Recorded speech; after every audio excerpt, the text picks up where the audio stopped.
महाराष्ट्रातील उद्योग राज्य बाहेर गेले, त्यामुळे राज्यात बेरोजगारी निर्माण झाली। तर दुसरीकडे या अधिवेशनात बजेटमध्ये मध्य प्रदेश राज्याच्या धर्तीवर महाराष्ट्रात मुख्य लाडकी बहीण योजना सुरू केली। मात्र भावनामध्ये आपल्या सरकारबद्दल रोष निर्माण झाला असून लाडका भाऊ योजना देखील आपण सुरू करा अशी मागणी आमगाव देवरी विधानसभा क्षेत्राचे आमदार सहस्राम कोरोटे यांनी विधानसभेत केली आहे।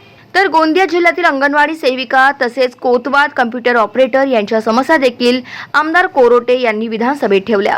तर दुसरीकडे गोंदिया जिल्ह्याच्या सालेकसा तालुक्यात तत्कालीन मुख्यमंत्री तसेच विद्यमान उपमुख्यमंत्री देवेंद्र फडणवीस यांनी कोया पूनम यात्रेदरम्यान आदिवासी बांधवांकरिता निवास व्यवस्था तसेच गुफेत जाण्यासाठी रोप वे तयार करू अशी घोषणा केली। मात्र अद्यापही त्या संदर्भात कामे सुरू झाली नाही।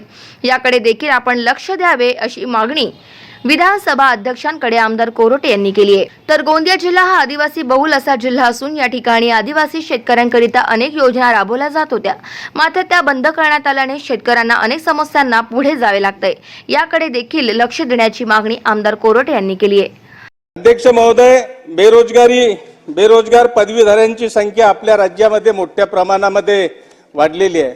अध्यक्ष महोदय, या बजेटमध्ये सांगण्यात आलं आहे की आपली लाडकी लेख ही घोषणा करण्यात आलेली आहे, पण लाडका भाऊ अशा प्रकारची कुठली घोषणा महाराष्ट्रामध्ये करण्यात आलेली नाही।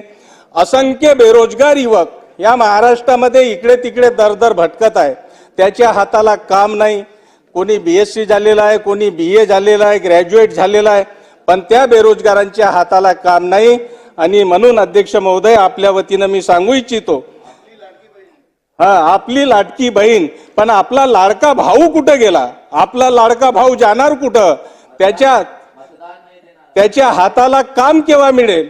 आपण पाहतो महाराष्ट्रामध्ये उद्योग सुरू होण्याच्या ऐवजी अनेक उद्योग बंद झाले आणि त्यामुळे युवकांमध्ये नैराश्याची भावना गावागावामध्ये आणि शहरामध्ये सुद्धा निर्माण झालेली आहे। गाव माझा न्यूज करिता राधाकिशन छुटे, गोंदिया।